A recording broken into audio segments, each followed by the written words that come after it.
ಎಲ್ಲರಿಗೂ ನಮಸ್ಕಾರ. ಇಂದು ನಾವು ನಿಮಗೆ ಮೆಣಸಿನ ಮುಖಾಂತರ ವಶೀಕರಣ ಮಾಡಿಕೊಳ್ಳುವುದು ಹೇಗೆ ಎಂದು ತಿಳಿಸಿಕೊಡುತ್ತಿದ್ದೇವೆ. ಈ ತಂತ್ರವನ್ನು ಮಾಡುವುದರಿಂದ ಯಾವುದೇ ಸ್ತ್ರೀ ಅಥವಾ ಪುರುಷ ಅಥವಾ ಯಾರೇ ಆಗಿರಲಿ ಅವರು ನಿಮ್ಮ ವಶವಾಗುತ್ತಾರೆ.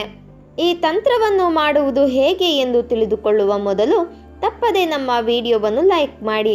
ಹಾಗೂ ನೀವಿನ್ನೂ ನಮ್ಮ ಚಾನಲನ್ನು ಸಬ್ಸ್ಕ್ರೈಬ್ ಮಾಡಿಲ್ಲ ಅಂದರೆ ಈ ಕೂಡಲೇ ಸಬ್ಸ್ಕ್ರೈಬ್ ಬಟನ್ ಮೇಲೆ ಕ್ಲಿಕ್ ಮಾಡಿ ಮತ್ತು ಪಕ್ಕದಲ್ಲೇ ಬರೋ ಬೆಲ್ ಐಕಾನ್ ಮೇಲೆ ಕೂಡ ಕ್ಲಿಕ್ ಮಾಡಿ.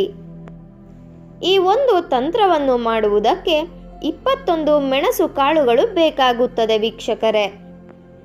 ಈ ತಂತ್ರವನ್ನು ಒಂದು ಚಮತ್ಕಾರಿ ಉಪಯೋಗ ಎಂದೇ ಹೇಳಬಹುದು. ಈ ತಂತ್ರವನ್ನು ಮಾಡುವುದು ಹೇಗೆ ಎಂದು ತಿಳಿದುಕೊಳ್ಳಲು ತಪ್ಪದೆ ನಮ್ಮ ವಿಡಿಯೋವನ್ನು ಸಂಪೂರ್ಣವಾಗಿ ನೋಡಿರಿ ವೀಕ್ಷಕರೇ. ಮೊದಲಿಗೆ ನಾವು ವಿಡಿಯೋದಲ್ಲಿ ತೋರಿಸುತ್ತಿರುವ ಈ ಒಂದು ಮಂತ್ರವನ್ನು ಒಂದು ಪೇಪರ್ ಮೇಲೆ ಬರೆದುಕೊಳ್ಳಿ. ಆ ಮಂತ್ರ ಯಾವುದು ಎಂದರೆ ಓಂ ನಮೋ ಕಾಮದೇವಾಯ ಅಮುಕಿ ಕಾಲಭೈರವ ಮಮ ವಶಂ ಕುರು ಕುರು ಸ್ವಾಹ. ಅಮುಕಿ ಎಂದು ಹೇಳಿರುವ ಜಾಗದಲ್ಲಿ ನೀವು ಯಾರನ್ನ ವಶ ಮಾಡಿಕೊಳ್ಳಬೇಕು ಅಂತ ಇರ್ತೀರಾ ಅವರ ಹೆಸರನ್ನು ಹೇಳಬೇಕು. ಹಾಗೂ ಈ ಒಂದು ಮಂತ್ರವನ್ನು ನೀವು 21 ಬಾರಿ ಪಠಿಸಬೇಕು ವೀಕ್ಷಕರೇ.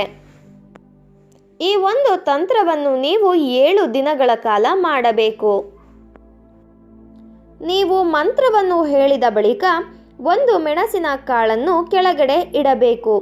ಹಾಗೆಯೇ ನೀವು 21 ಬಾರಿ ಮಂತ್ರವನ್ನು ಹೇಳಿದ ಬಳಿಕ 21 ಕಾಳುಗಳನ್ನು ಇಡುತ್ತಾ ಹೋಗಬೇಕು ವೀಕ್ಷಕರೇ. ನಂತರ ಆ ಮೆಣಸಿನ ಕಾಳುಗಳ ಮೇಲೆ ನೀವು ಕುಂಕುಮದ ಅರ್ಚನೆಯನ್ನು ಮಾಡಬೇಕು.